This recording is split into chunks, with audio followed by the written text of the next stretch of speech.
Olá, boa tarde para você que nos acompanha nesta quarta-feira. Hoje é dia 9 de setembro, aqui na telinha da TV Novo Tempo. Na edição de hoje você vai ver: Cachoeira do Sul tem 5º óbito por coronavírus. Vítima é um homem de 77 anos.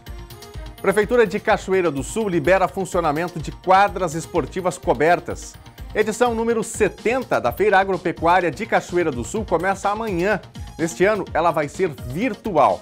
E hoje tem estreia. Começa no NT Sul uma série de comentários sobre a origem dos alimentos que você tem aí na sua casa. E ainda, na entrevista do dia, a gente conversa com o diretor técnico da Emater do Rio Grande do Sul sobre os prejuízos que as geadas do mês passado estão causando às lavouras do estado. E você já sabe que pode fazer parte do NT Sul enviando a sua mensagem para a gente ler aqui na nossa telinha. É só mandar a sua opinião, é só mandar a sua foto, uma informação para o nosso WhatsApp. O número é 51997697129. Você pode mandar o seu recado também pelo Facebook, é só acessar a nossa página facebook.com/TV Cachoeira. Mande a sua mensagem para a gente, continue ligado aqui no NT Sul, que já está no ar.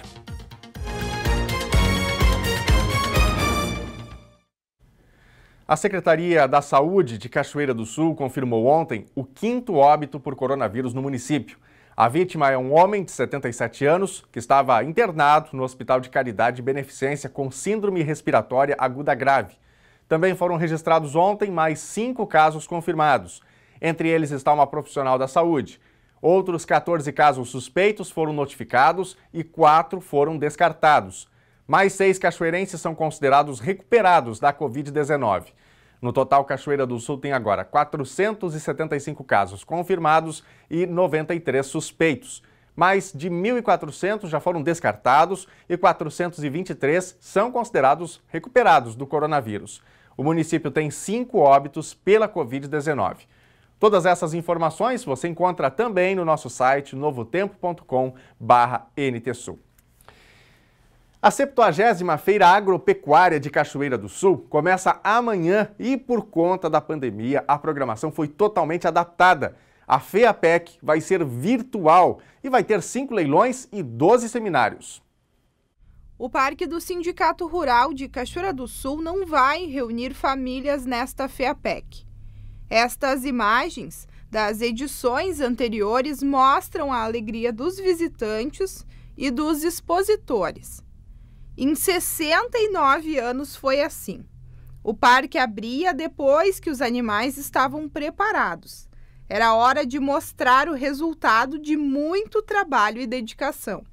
Trabalho de um ano, Deus é cordeiro. Com 5 meses eles vão para um tratamento diferenciado. Desmama da ovelha e vai para o galpão. Passa o dia no potreiro e à noite vai para dentro do galpão. Não pode pegar chuva, esses de lana. Mas não há motivos para desanimar. A diretoria foi prudente e decidiu que a FEAPEC de número 70 vai acontecer, de um jeito bem diferente, para a segurança de todos. Sem dúvida, nós vamos obedecer aos protocolos sanitários, em função da pandemia, tanto municipal, estadual quanto federal. Sem dúvida, vamos utilizar a tecnologia de fazer a transmissão virtual de todos os leilões, da FEAPEC. E hoje já temos 5 leilões programados, para que sejam realizados durante esse nosso período agora de setembro e outubro. O primeiro, o leilão Heritage, acontece sexta-feira. Dia 19 é o remate de reprodutores, promovido pelo Núcleo Centro Angus. Dia 30 é a feira de terneiros, terneiras e vaquilhonas. Em outubro, dia 3, acontece o leilão Brafor. E dia 10, o 8º Cachoeira Texel. Além disso, faremos esses julgamentos nas datas em que os eventos acontecerão. Ou seja, nós evitaremos a aglomeração de pessoas, de animais e tratadores de diversas raças ou diversas espécies no mesmo dia. E assim nós conseguimos atender melhor ao público interessado. As informações técnicas, pesquisas, climatologia e debates que tradicionalmente eram presenciais também migraram para o virtual nesta edição. Serão 12 seminários. O primeiro acontece quinta-feira, às 7h30 da noite. O tema é criação e manejo dos cavalos crioulos para serem futuros campeões. Entre os assuntos ainda estão terneiros, ovinos, arroz, soja e noz pecan. Os seminários virtuais encerram dia 29 de setembro. A programação está disponível no Facebook do Sindicato Rural de Cachoeira do Sul. E já que nós estamos falando aqui sobre a FEAPEC, quero destacar para você que está em casa que hoje é o dia do médico veterinário. Então, em primeiro lugar, parabéns a todos os veterinários aí que nos acompanham, né? E se você quiser também mandar o seu recadinho, mande aí. Daqui a pouquinho tem nosso primeiro bloco de interatividade com a participação dos nossos telespectadores. Eu já destaco aqui os nossos canais para você mandar o seu recadinho para a gente. Tem o nosso WhatsApp, estamos de olho nele. Você pode interagir aí pelo 51997697129. Pode mandar uma foto, pode mandar a sua notícia, a sua opinião e daqui a pouquinho a gente vê aqui na tela o seu recado. Ou então nosso Facebook, facebook.com/TV Cachoeira, tem a nossa live, você pode compartilhar e também pode deixar por lá o seu comentário, a gente está aguardando aqui. Bom, a gente segue falando de agropecuária. O início do plantio da soja está se aproximando e esse é um momento que acaba afetando também na pecuária. Isso tem a ver com o espaço ocupado pela plantação e pelos bois, que é o mesmo, né? Nós vamos entender como isso afeta os preços para o consumidor no quadro Espaço Agro.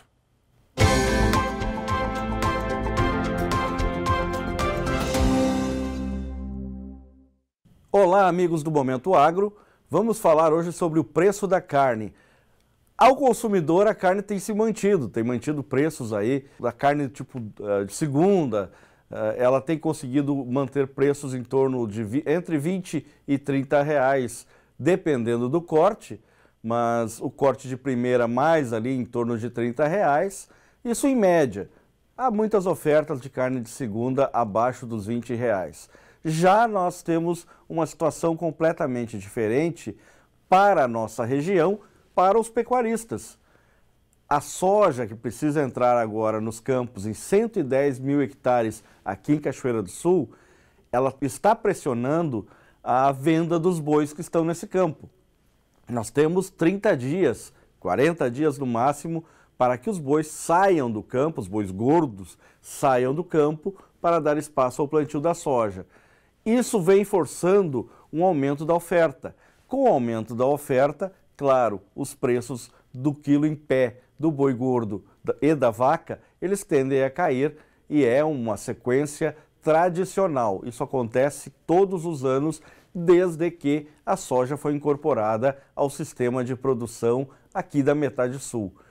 Outro fator que nós devemos lembrar é que nos últimos 4, 5 anos, os preços do boi gordo foram muito baixos, os preços pecuários foram muito baixos. E o que isso trouxe de reflexo à cadeia produtiva? Houve um grande abate de matrizes. Quando se abate as matrizes, o objetivo do pecuarista é que não tenha uma oferta muito grande de terneiros já no mercado a partir dos próximos ciclos.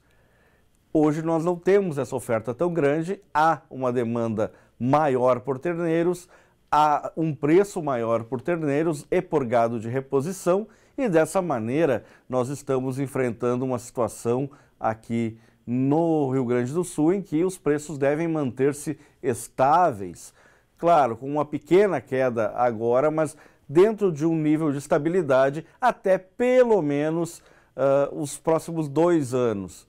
Nós vamos ter preços em alta lá a partir do final do verão, novamente até julho. Nós vamos ter preços em alta novamente entre 15 de novembro, mais ou menos, até as festas de fim de ano, por causa da demanda.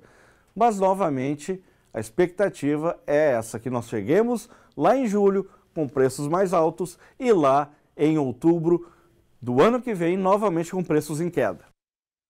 O que nós podemos frisar, e é importante que citemos, é que as cotações do boi aqui no Rio Grande do Sul também têm caído pela compra em grandes volumes de carne desossada do Centro-Oeste. Há demanda e essa carne que você compra empacotada no supermercado, empacotada a vácuo, ela é uma carne que está concorrendo mais fortemente com a carne gaúcha.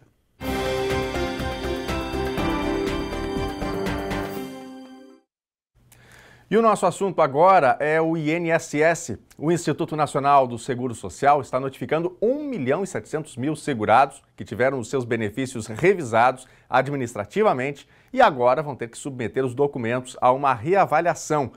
No Rio Grande do Sul, mais de 100.000 beneficiários vão precisar atualizar o cadastro. Cerca de 110.000 beneficiários do INSS no Rio Grande do Sul precisarão submeter seus documentos a uma nova avaliação pelo Instituto para atualização de cadastro. A notificação será entregue por carta de cumprimento de exigência. Após o recebimento, os beneficiários terão 60 dias para fazer o envio da documentação solicitada. Segundo o INSS, o motivo é a necessidade de reavaliação dos documentos que embasaram a concessão do benefício. O canal prioritário para atendimento é o aplicativo ou site do Meu INSS. Após cadastrar login e senha, o segurado terá de solicitar o serviço Atualização de Dados de Benefício e anexar cópia digitalizada de CPF, identidade, certidão de nascimento ou casamento, título de eleitor e carteira de trabalho. Com o envio da documentação, será feita a comprovação da regularidade do benefício. Caso o segurado não consiga enviar a documentação pelo Meu INSS, deverá agendar o comparecimento a uma agência pelo telefone 135, na opção Entrega de Documentos por Convocação. Por enquanto, as agências estão fechadas e há previsão de reabertura no dia 14 de setembro. O beneficiário que não cumprir o procedimento no prazo determinado poderá ter o benefício suspenso. Após 30 dias de suspensão, poderá ocorrer o bloqueio do benefício. O feriado de segunda-feira contou com uma live diferente via rede social. Ramsés Torres, pai da bebezinha Júlia, daquela campanha Ame Juju, ao mesmo tempo que mostrava o acidente em que se envolveu, aproveitou a atenção dos milhares de internautas e seguiu na missão de divulgar a campanha pelo tratamento da filha.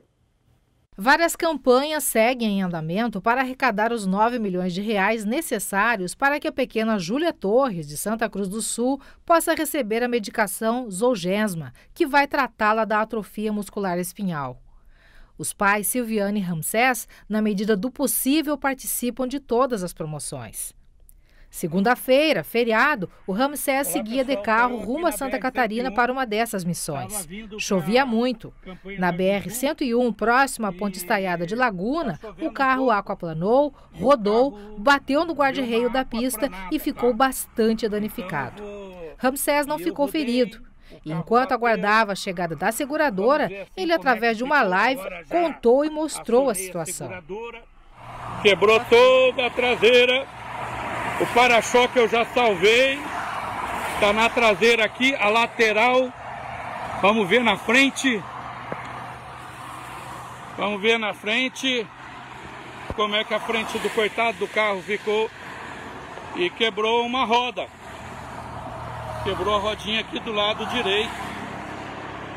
A live foi transmitida pela página Ame Juju, que tem milhares de seguidores. Ciente disso, depois do susto, Ramsés aproveitou o momento e a atenção dos internautas para retomar a missão de captar recursos para o tratamento da filha. Em 2 oportunidades, divulgou o mais recente canal de contribuição para a campanha Ame Juju. Não é querendo aproveitar todas as ocasiões não, mas eu vou aproveitar e colocar aqui, ó. Quem quiser, eu tô muito bem, graças a Deus, mas quem quiser ajudar a Juju, ó, 0500 2020 005 para doar R$5, 0500 2020 010 para doar R$10, 0500 2020 050 para doar R$50. Vou aproveitar até essa ocasião para fazer propaganda e pedir, ó, quem quiser ajudar a Juju, por favor, ligue agora, não espere para depois. Pode ser a ligação de R$5, já está muito bom. É de grão em grão que a galinha enche o papo e a Juju precisa. E o carro volta para Santa Cruz, mas eu continuo. Vou encontrar com um amigo na Penha, que é o Mário, para a gente continuar a divulgação. Dos males, o menor, né? Aí com o Ramsés, que bom que foi apenas o susto, né? Ele não sofreu nenhum problema, mas fica aquela dica. Chuva, né? Ao pegar aí o volante é preciso ter atenção mais do que nunca, né? Para evitar uma dificuldade maior, né? Como a gente noticia agora, inclusive. Um acidente vitimou 3 jovens na noite de ontem no município de Candelária, aqui na região central do estado. A colisão ocorreu no quilômetro 2 da ERS 400. O massaveiro seguia pela rodovia no sentido Candelária, passa 7, quando o condutor teria perdido o controle, saído da pista e batido em uma árvore. Segundo o Corpo de Bombeiros Voluntários do município, os 3 morreram no local. As vítimas foram identificadas como Daniel Post, de 23 anos, Maicon Lucas Mundstock, de 17 anos e Ederson Ekel, de 20 anos. Todos residiam em Candelária. Gente, a pandemia trouxe aos brasileiros mais uma dor de cabeça, os golpes financeiros. E os alvos são os idosos. Uma orientação geral tem sido: evite sair de casa para não gerar aglomerações. E com isso, os serviços por aplicativos e pela internet de modo geral ficam cada vez mais populares. O problema é que isso abriu mais uma porta para os criminosos, seja por meio dos aplicativos ou até com golpes conhecidos como o depósito falso. Utilização de aplicativos e negociações virtuais foram a porta de entrada para que criminosos intensificassem ações, seja no roubo de dados ou mesmo na prática de crimes que utilizam a boa-fé das vítimas. Levantamento divulgado pela Federação Brasileira de Bancos, a FEBRABAN, revela que desde o início da pandemia houve um aumento de 60% em tentativas de golpes financeiros contra idosos, especialmente. Segundo a federação, 70% das fraudes estão vinculadas à engenharia social, que é quando o cliente é induzido a fornecer informações confidenciais e senhas para os estelionatários. Em Cachoeira do Sul, na Delegacia de Polícia de Pronto Atendimento, os números apontam para o crescimento de registros de estelionato. Em 2019, foram 80 ocorrências, enquanto até a metade de 2020, o número já havia alcançado 60 ocorrências de estelionato. A gente percebeu, né, na nossa prática e no dia a dia realmente um incremento nesses crimes de estelionato, né, principalmente com acesso à internet. Realmente a gente tem assim, uma expectativa de crescimento de 50% aqui em Cachoeira, né, se mantiver esse ritmo, nos delitos de estelionato praticados nesse ano de 2020. Além das negociações que ganharam um novo formato quase totalmente digital, as ofertas de dinheiro fácil e rápido também cresceram, abrindo mais um nicho para oportunistas. Com a pandemia o pessoal tem mais restrição de mobilidade, né, e muita procura por essa novidade, né, que é o acesso à internet para realizar negociações, compras, ou então até mesmo para vender os seus objetos aí nessa questão da crise, né. Muita gente está procurando empréstimo em sites duvidosos, né, o que acaba levando a esses golpes, né, reiterados aí que a gente tem acompanhado bastante. Que o estelionato é um crime, mas ele engloba vários meios, vários golpes, né? Então pode ser tanto a captura de dados para utilizar em outros golpes, ou até mesmo o próprio, vamos dizer assim, o golpe em si mesmo, né, realizado do começo ao fim, com prejuízo financeiro para a vítima, né, que é o que a gente tem acompanhado bastante. Por exemplo, esse do falso empréstimo. Eles oferecem um empréstimo a um juro barato, fácil acesso até para a pessoa negativada e condicionam a pessoa a fazer um depósito de um seguro, né? Digamos, uma coisa que não existe, né? Tem que antecipar o seguro para liberar o dinheiro. Então a pessoa faz esse depósito e o depósito nunca vem porque é um site falso, né? Isso tem acontecido bastante. As orientações, sejam das empresas de crédito, bancos e autoridades policiais, é questionar sempre e se manter atualizado sobre as estratégias utilizadas pelos golpistas. E mais do que tudo, em se tratando de idosos ou leigos em tecnologia, buscar sempre ajuda de quem está mais ambientado com o tema. Sempre a cautela, né? Sempre desconfiança, porque o golpista ele consegue pensar em meios que nos levam a ser enganados, né? Ele consegue fazer de uma forma em que tu caia, né? Não é uma questão que até a experiência pode fazer, né? Empresas grandes têm caído em golpes assim relacionados a esses boletos falsos ou a depósitos de materiais. Então, é a cautela, a desconfiança, a procurar sempre verificar se aquele depósito realmente caiu na tua conta para te liberar o objeto que está vendendo. É tu procurar ver se aquele site que tu está acessando ele é confiável, se é de uma empresa grande, se é de uma empresa sólida, para depois fazer a transação e não fazer assim afoito, né, com medo de perder uma promoção, porque isso pode eventualmente te levar a esse prejuízo. Se puder procurar auxílio de algum familiar, alguém que possa auxiliar nessa novidade, nessa descoberta, que depois com o tempo vai ficando mais automático, mais fácil, né? Mas nesse primeiro momento procurar auxílio de alguém que já saiba, que já tenha feito, para acessar esse novo mecanismo, que ele é muito útil, né? Ele é muito facilitador para a nossa vida, mas ele tem por enquanto esses percalços, principalmente nesse início, né, que as pessoas estão se acostumando com ele. Esse ano de 2020 é um ano estranho, né? Tudo migrou para a internet, eventos que aconteceriam estão acontecendo de maneira virtual. E onde é que você acha que o crime foi parar? Mais ainda na internet, não é, nesse ano, um crescimento considerável aqui em Cachoeira do Sul, como o delegado citou aí na reportagem. Portanto, o cidadão precisa ficar atento, quem sabe idoso, não tem tanta habilidade ou tanto conhecimento sobre a internet. Atenção, mais ainda, né? Duvide de promessas fáceis, porque elas podem vir aí acompanhadas, infelizmente, de um sabor amargo de um golpe, né? Bom, a gente vai agora para o nosso primeiro bloco de interatividade aqui no NT Sul, aquele momento em que a gente vê as mensagens que os nossos telespectadores estão mandando para o nosso WhatsApp e também para as nossas outras redes sociais, Facebook, YouTube e também o Instagram. Para você que ainda não mandou a sua mensagem, o número do nosso WhatsApp, atenção, 51997697129. Está na tela, tá aí o nosso WhatsApp para você participar. Pelo Facebook, YouTube e Instagram, você participa comentando a nossa live. Os endereços vão aparecer aí na telinha para você participar com a gente. Aí todos os nossos usuários, né, para você procurar os nossos perfis, para você participar com a gente e mandar o seu recadinho. Eu quero começar com recados aqui do nosso Facebook. A Patrícia Assunção parabenizando os médicos veterinários pela data deles, né? Ela diz aqui, veterinários que cuidam com tanto amor nossos animais e da saúde humana também. Obrigado, Patrícia, pela mensagem. É 9 de setembro, né, dia do veterinário.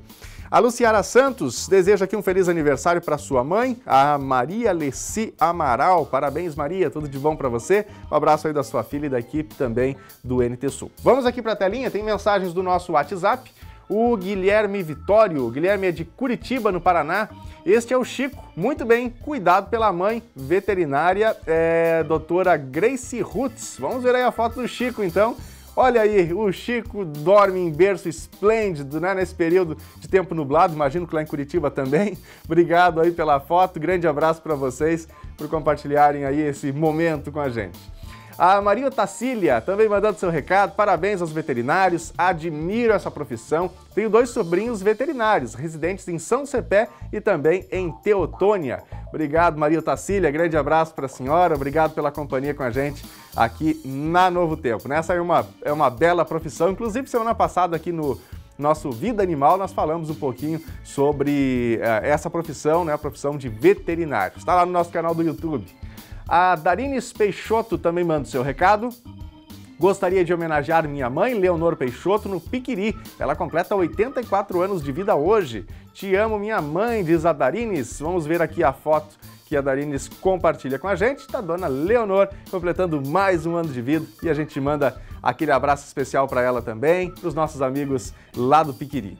Bom, vai mandando o seu recadinho que daqui a pouquinho a gente volta aqui para a tela. Quero ver o seu recadinho também. Conta pra gente o que acontece aí onde você está. Tem uma notícia que você gostaria de compartilhar? Seja aí um repórter do NT Sul, pegue seu celular, mande sua foto, mande sua opinião também sobre os fatos do dia e já já a gente põe na tela aqui a sua opinião, a sua foto, enfim, o seu comentário. No próximo bloco, Prefeitura de Cachoeira do Sul libera funcionamento de quadras esportivas cobertas. E hoje tem estreia, começa no NT Sul uma série de comentários sobre a origem dos alimentos que você tem aí na sua casa. E ainda, na entrevista do dia, a gente conversa com o diretor técnico da Emater do Rio Grande do Sul sobre os prejuízos que as geadas do mês passado estão causando nas lavouras do estado. O NT Sul volta já já.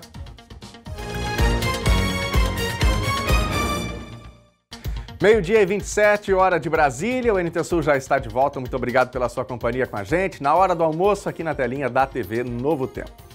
A gente fala agora de clima, que continua bem instável em Cachoeira do Sul. Um dia de sol, depois um pouco de chuva, no outro dia, chuva, depois sol de novo. Bom, vamos ver agora na previsão do tempo, né, como é que fica o clima hoje e também nos próximos dias. Quarta-feira com muitas nuvens em Cachoeira do Sul, aberturas de sol podem ocorrer, mas há também previsão de chuva novamente com trovoadas. A temperatura mínima do dia ficou em 16 graus e a máxima não deve passar dos 25. Quinta-feira tem sol com algumas nuvens e não deve chover. Temperatura mínima 18 graus, máxima 23. Sexta-feira o sol aparece e pancadas rápidas de chuva devem ocorrer mais uma vez. A mínima é de 16 graus e a máxima 24. Confira agora a previsão do tempo para todo o Rio Grande do Sul nesta quarta-feira. O estado deve permanecer em alerta para a volta dos temporais a partir de hoje. As chuvas fortes devem acontecer especialmente na tarde e também na noite. De acordo com a Metsul Meteorologia, a instabilidade se deve a uma área de baixa pressão atmosférica em deslocamento rumo ao oceano. A instabilidade deve ocorrer especialmente no fim do dia. Há risco de muitos raios, granizo e vento forte em diferentes pontos. Apesar disso, o sol aparece em partes do dia na maioria das áreas. Em Porto Alegre, a máxima fica em 21 graus. Na fronteira oeste, em Uruguaiana, a temperatura máxima é de 24. Em Passo Fundo, no norte do Rio Grande do Sul, 26 graus. Em Santa Maria, região central, 24. Em Tramandaí e Torres, litoral norte, 18 graus. Em Pelotas e Rio Grande, no sul do estado, 19 graus. E nós vamos ver mais algumas mensagens que os nossos telespectadores estão enviando para a gente pelas nossas redes sociais. E antes a gente aproveita para relembrar, os contatos para quem ainda quer enviar um recadinho para você participar com a gente, para mandar a sua informação, para mandar uma foto aqui. O WhatsApp é o 51997697129. No Facebook, o endereço da nossa página, facebook.com/TV Cachoeira. Bom, antes a gente falou aqui do YouTube, do Instagram, não é? A gente tem mensagens nessas redes sociais e eu destaco aqui duas delas. Você pode acessar o nosso canal do YouTube, o nosso Instagram também, tem a transmissão ao vivo em todas elas e você também pode interagir onde você preferir. Aqui a participação da Helena Regis da Silva, ela pergunta quando as aulas vão começar. Pois é, em Cachoeira do Sul vai demorar, porque o prefeito não quer que as aulas sejam retomadas, considerando a situação da pandemia. O governo do estado está flexibilizando, aqui no Rio Grande do Sul, alguns municípios retomaram, mas com baixíssima adesão, foram poucos municípios até agora, não é? Mas ainda uma situação bastante complicada aqui no estado do Rio Grande do Sul, a gente está acompanhando isso. Obrigado, Helena, pela sua mensagem aqui pra gente. Quem manda mensagem também pra gente lá no nosso Instagram, no Instagram da TV Cachoeira, é o Paulo Magalhães Correia. Obrigado, Paulo, pela sua mensagem, um grande abraço aí e uma boa quarta-feira. Vamos pra tela, tem mensagens aqui do WhatsApp. O Anderson de Cachoeira do Sul. Quero compartilhar com vocês uma foto que fiz na segunda-feira. É a primavera dando as caras nos campos do interior de Cachoeira do Sul. Durante a pandemia, tem feito imagens com as paisagens rurais a fim de colorir um pouco as redes sociais. Vamos ver aí a imagem que o Anderson manda pra gente, falando aí da paisagem rural de Cachoeira do Sul. Olha só que bela foto, né? Eu, particularmente, sou um apreciador das imagens de interior aqui de Cachoeira do Sul e essa foto que ele manda pra gente aqui é realmente uma foto belíssima, né? Muito obrigado pela foto. E você, quem sabe, mora aí no interior também, mande uma foto da sua região, vamos colocar aqui na telinha e mostrar as belezas do interior de Cachoeira do Sul, que não são poucas, né? Temos aí um belo interior. A Luciane Rodrigues também mandando o seu recado. Quero agradecer ao NT Sul pela dica e reportagem que vi das caixinhas de leite. Estou revestindo minha casa por dentro e posso garantir, está ficando muito bom. Obrigado, Luciane, pela sua mensagem. Ficamos felizes, né? É isso que a gente tenta fazer todos os dias aqui, ajudando as nossas populações, né? Enfim, levando informações aqui pelo NT Sul. Quem mais? Tem a Elisandra Leal, também aqui de Cachoeira. Estamos ligados, assistindo o programa Em Família. Eu acho que tem foto, vamos verificar aqui. Aí está, obrigado, Elisandra, por compartilhar a foto com a gente. Grande abraço aí para sua família e obrigado pela companhia com a gente aqui no NT Sul.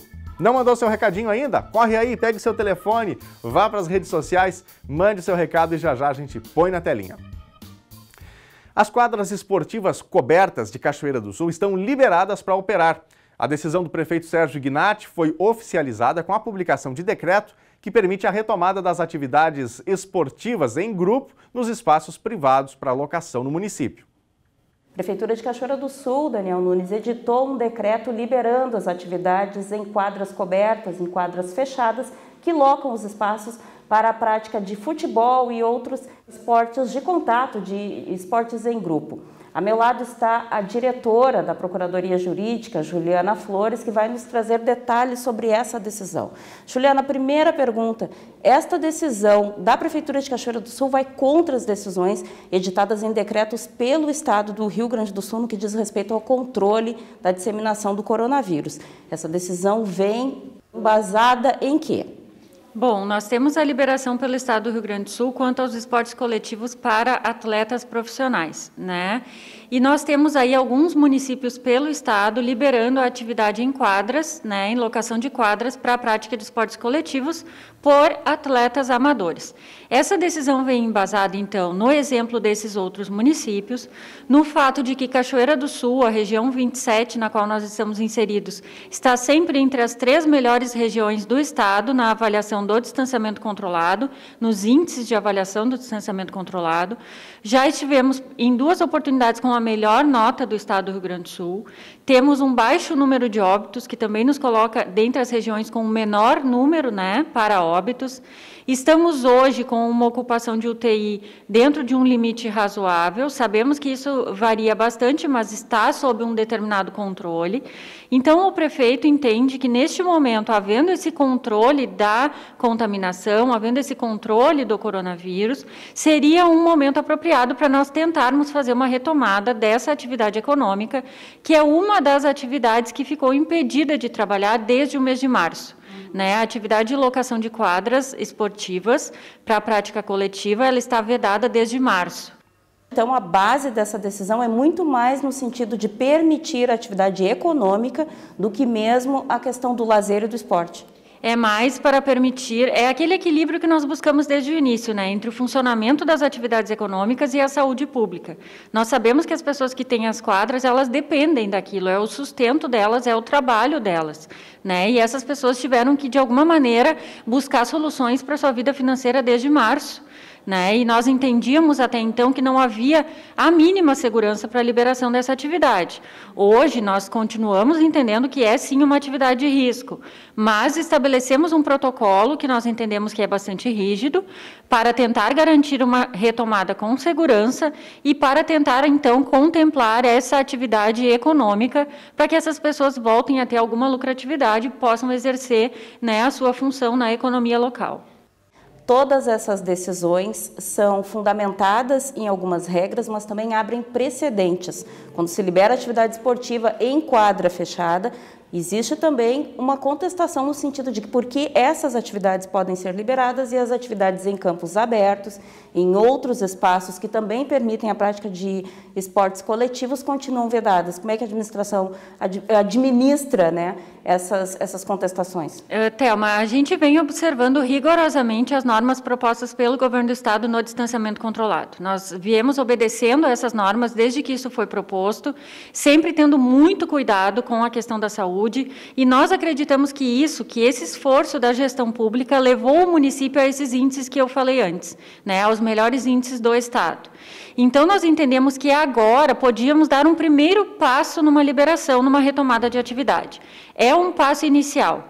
Começamos pelas quadras privadas cobertas, porque é um local onde ainda é mais fácil, vamos dizer assim, estabelecer uma fiscalização, estabelecer o cumprimento das normas e verificar o cumprimento dessas normas. Nós não poderíamos, de uma hora para outra, retomar todas as atividades, porque isso não é viável. Nós precisamos ir gradativamente fazendo tentativas de retomada e vendo como essas tentativas vão repercutir na saúde pública. Então, nós estamos hoje publicando o decreto que retoma a atividade nas quadras cobertas, precisamos esperar alguns dias para ver como isso vai funcionar na prática, como a saúde vai se comportar com essa liberação, se não vai haver um surto de contaminação, se não vai haver algum problema decorrente dessa atividade, para daí, então, nós podemos pensar em outras liberações, sempre com muita responsabilidade. Quais os protocolos, assim, a partir da edição desse decreto, o que poderia destacar que responsabiliza de uma forma mais severa a liberação dessas atividades e minimizando, então, projetando pelo menos a minimização dos riscos? Olha, nós então determinamos que as quadras vão funcionar com um horário previamente locado, com um número de participantes determinado, sem público, só vão poder estar os participantes e os responsáveis pelo local, proprietário ou funcionários. Esses participantes vão realizar a sua partida, seja de vôlei, seja de futebol, seja de outro esporte coletivo. Eles saem, somente 20 minutos depois entra uma nova equipe. Nesses 20 minutos deve haver higienização dos materiais de uso coletivo, da própria quadra, balcões, cadeiras, onde houver contato, né, das pessoas que estiveram lá deve haver higienização. Não é possível trocar de roupa no local, o uso de vestiários é proibido. Não autorizamos a venda de alimentação, a venda de bebidas de qualquer tipo, seja alcoólica, seja não alcoólica. O funcionamento de bar não é permitido, né, nas quadras, não é permitida a confraternização, aferição de temperatura na entrada, álcool gel, enfim, todas as medidas de higienização que já são aplicadas para a maioria das atividades. Com isso, a gente busca tentar minimizar a possibilidade de uma contaminação lá naquele local, naquela atividade. E, como eu disse antes, é uma tentativa, né, é o primeiro passo, nós vamos ver se vai funcionar e, se for possível, a gente continua mantendo a atividade aí em funcionamento, sempre observando que o município deve estar em bandeira laranja ou amarela para que essa atividade possa funcionar. Em bandeira vermelha, ela fica vetada. Tá certo. Então, Juliana, agradeço pelas informações. A gente segue acompanhando, né? Imagino que a partir dessa decisão outras devem vir, inclusive no sentido de liberar algumas outras atividades de cunho econômico, já que esse foi o objetivo da liberação das quadras. Isso, seguimos aí na expectativa de ver como será a repercussão dessa liberação, contando com a colaboração de todos, né, no cumprimento das normas, especificamente dessa atividade agora, então, é permitida, e aguardamos para ver se será possível, nos próximos dias, avaliar alguma outra liberação de outras atividades econômicas, especialmente daquelas que estão proibidas há mais tempo, né, que estão restringidas há mais tempo. Juliana, muito obrigada, então, mais uma vez. Daniel, a gente retorna contigo aí no estúdio da TV Cachoeira. Obrigado, Thelma, pelas informações. Bom, a gente fala agora um pouquinho sobre saúde, sobre alimentação. Você tem o hábito de procurar saber de onde vem e como são feitos os alimentos que você consome? Não? Bom, a partir de hoje, o NT Sul vai te ajudar nessa tarefa. A gente começa a exibir uma série de comentários que fala justamente sobre isso. Qual a origem de alimentos tão consumidos pelos brasileiros? No primeiro episódio, que você confere agora, a doutora em Engenharia de Alimentos, Bruna Ros Costa, conta pra gente do que é feita a gelatina.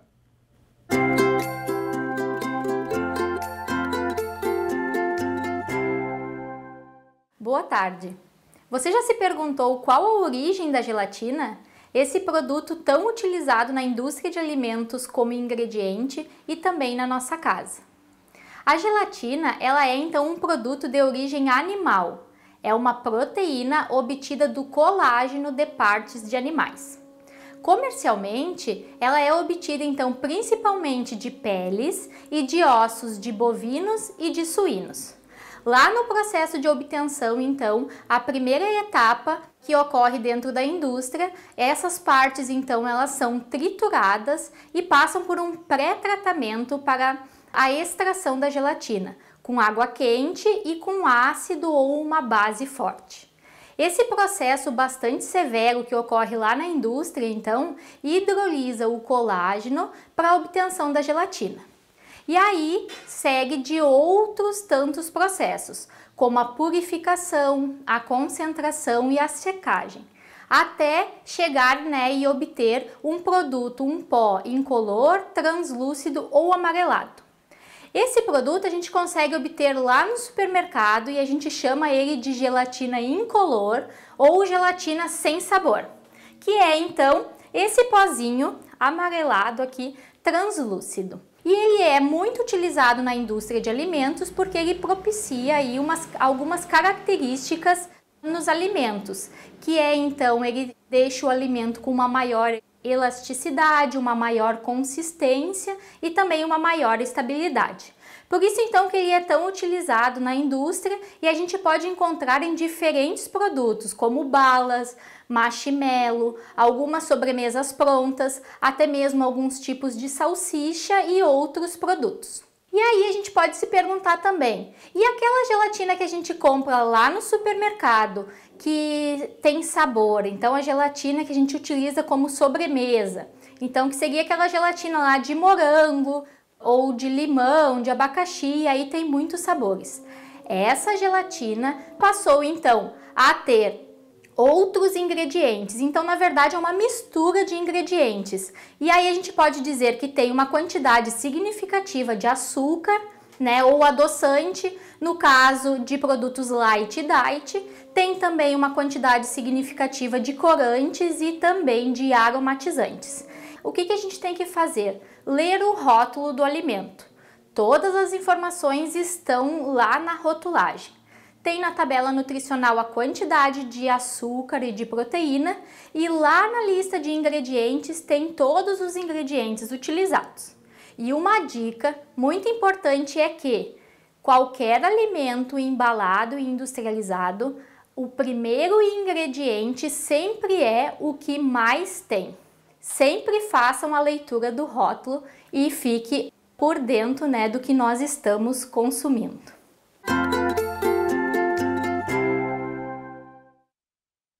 E se você tem uma pergunta também sobre um alimento específico que você gostaria de saber, mande sua mensagem nas redes sociais, pode ser lá pelo WhatsApp 51997697129 e a gente busca a resposta para você.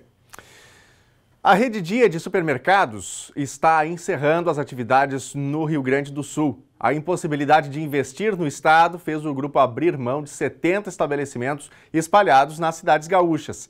Em Cachoeira do Sul, a rede já opera com um número mínimo de funcionários. A crise já bate na porta dos estabelecimentos no Brasil. Acelerados pela pandemia, o compromisso de se manter se torna um desafio. Diante da situação, a Rede Dia de Supermercados está encerrando as operações no Rio Grande do Sul. A decisão vai resultar na demissão de 753 funcionários em todo o solo gaúcho. 70 postos de trabalho serão fechados. O estabelecimento fica aberto até o final do mês. O Dia chegou a ter 80 lojas em todo o estado, porém nos últimos meses vem reduzindo a frota na região. A aposta da rede espanhola Dia Group era em unidades menores e preços baixos para os consumidores. Em Cachoeira, o supermercado está instalado na rua Otto Mernack e opera com poucos funcionários. A gerência não quis se manifestar sobre o assunto e o destino da sede. A tendência é que os produtos tenham queda de preço nos próximos dias. Estão abertas as inscrições para a 5ª turma do Acesso às VIP, coordenado pela Secretaria de Trabalho e Ação Social de Cachoeira do Sul. As oficinas ocorrem por meio de encontros virtuais e focam no desenvolvimento de habilidades importantes para a inserção no mercado de trabalho. Cada turma é formada por 15 pessoas. Para se inscrever é obrigatória a identificação do NIS, possuir cadastro único e idade entre 14 e 59 anos. As aulas das oficinas serão ministradas através do Google Sala de Aula e do Google Meet. As oficinas abordam ferramentas como organização de currículo, entrevista de emprego e imagem pessoal. Todas as oficinas são gratuitas e há certificação ao final do curso. Mais informações pelos telefones 998401-968, 9984-14-419 e 3724-6016. As geadas do mês passado causaram prejuízos nas chamadas culturas de inverno que ainda não foram contabilizadas. Quem está responsável por levantar esses números aqui no Rio Grande do Sul é a Emater. A repórter Gabriela Belo adianta algumas estimativas deste levantamento na entrevista de hoje. Gabi, boa tarde. Olá, Daniel. Boa tarde a você e boa tarde a todos que acompanham o NT Sul de hoje. Pois é, o diretor técnico da Emater, o senhor Alencar, que vai conversar com a gente, vai contar todos os detalhes e também informar como está o desenvolvimento deste relatório. Diretor, seja muito bem-vindo, uma ótima tarde. Nós cumprimentamos a todos e é um momento difícil, quer dizer, sempre quando você trata de eventos extremos, como é o caso da geada e de todos os outros fenômenos que ocorreram, quer dizer, nós tivemos geada, tivemos granizo, tivemos em alguns pontos neve, restritos, já que esses têm um efeito menor, é mais um aspecto visual.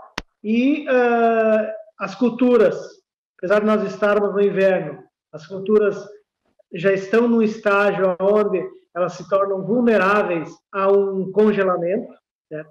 E nós tivemos em todas as regiões do estado essa condição, certo? Em maior ou menor intensidade, mas foi um evento de amplo espectro no estado.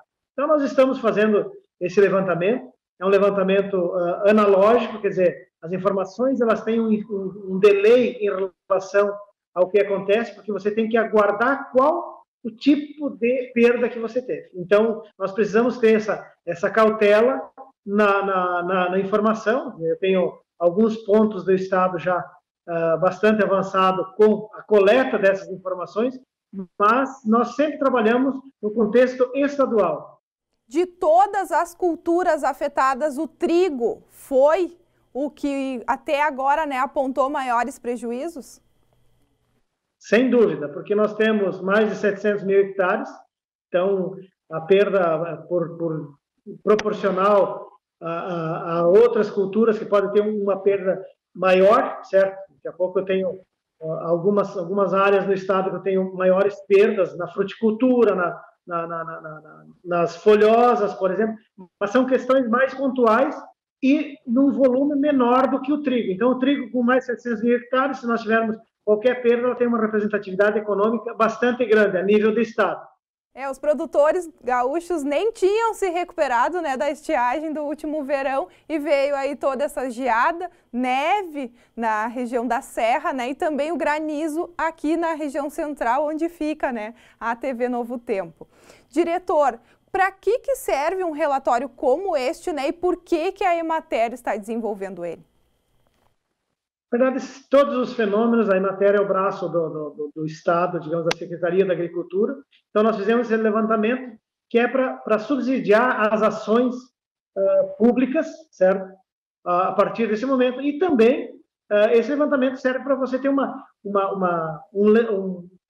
quanto se perdeu em relação à expectativa inicial que a gente tinha. Então, esse o objetivo, quer dizer, é subsidiar os órgãos como um todo, certo? Principalmente o Estado, para que ele tenha a percepção da real dimensão das perdas. Senão você fica numa hipótese de que foi X, Y, Z, e a Emater usa uma metodologia ao longo dos seus 66 anos que dá essa credibilidade, então, em relação ao levantamento. Então, serve para quê? Para a tomada de decisão das ações públicas, assim como questões de Proagro, do seguro agrícola, do seguro das culturas, que os produtores têm para fazer a sua atividade, lançam mão de um seguro, então precisa de alguma entidade que diga, ok, você tem, nesse município, tem um percentual X, e aí você vai no ponto. Você pega a questão mais ampla e vai reduzindo até chegar no ponto do município, no ponto do produtor, quer dizer, aí esse que é o grande objetivo do levantamento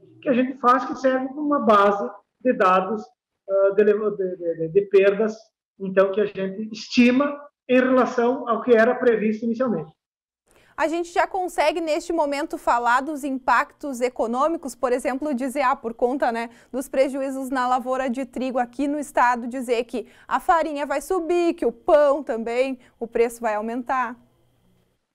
Na verdade, hoje nós vivemos num mundo globalizado, quer dizer, os mecanismos, hoje o impacto da geada já surtiu em termos o reflexo do que acontece. Quer dizer, se nós pegarmos o trigo, ele tem um período longo para você diluir essa valoração ou não dos preços, o impacto na farinha, no consumidor. Porém, em termos de folhosas, sim, folhosas é muito mais rápido, quer dizer, você tem um pé de alface 30 dias, então você perde, o impacto é imediato. Mas a grande área no estado, ela é em cultivo protegido, certo? Nessas culturas que teriam a possibilidade de uma perda maior, então o produtor já tem uma garantia, lança mão das estruturas de estufas e outras estratégias que minimizam esse impacto, porque o produtor desses setores, ele não tem uma indústria a céu aberto ao extremo, ele tem uma indústria que é a produção lá de alface, de tomate, que está vulnerável a essa questão, mas, porém, ele já se protege com outra estratégia, que são as coberturas, enfim, em ambientes protegidos. Então, é com esse objetivo que você tem. Então, essas grandes culturas é uma indústria a céu aberto. Quando você vai restringindo, você tem uma cultura, digamos, uma indústria já mais protegida.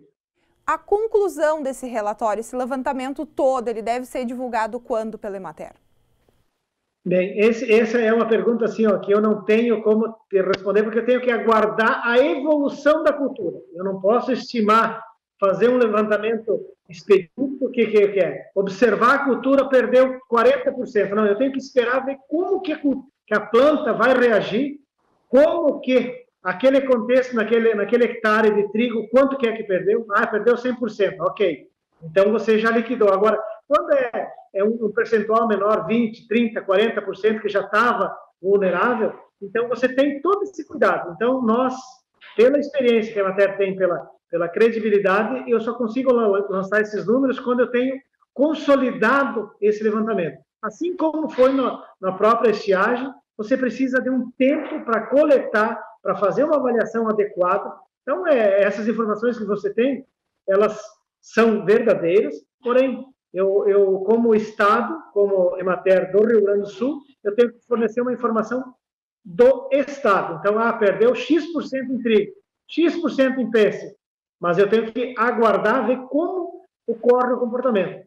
Até porque nós ainda estamos num período com previsão da possibilidade de ocorrência de geadas, que é um risco que também ele é iminente, que agora nós estamos, segundo alguns institutos de meteorologia, a possibilidade de ocorrência de geadas de novo. Quer dizer, aquele trigo que não estava vulnerável na semana passada, na ocorrência da geada, ele poderá estar vulnerável na próxima. Então, eu não posso trabalhar por cada evento, eu tenho que aguardar isso na cultura. Daqui a pouco eu perdi X% nesse evento, mais X% no próximo, mais lá uma ventania que vai ocorrer antes da colheita. Então, eu tenho que aguardar todo esse processo, porque eu trabalho com as perdas totais. Eu não posso, cada evento, dizer, perdeu 5% nesse, 8% no outro, 4% naquele, e aí chega no final e eu tenho mais uma chuva de granizo no dia que o cara ia colher. Então, qual é a forma que a Emater trabalha? Então, nós trabalhamos de forma com muita cautela e muita prudência. Sem falar, né, que cada evento desses, né, a geada, o granizo, a neve também, ela tem os resultados ali a curto prazo, os impactos a curto prazo e também aqueles impactos a longo prazo, que daqui a pouco só lá na hora da colheita que realmente o produtor vai conseguir mensurar.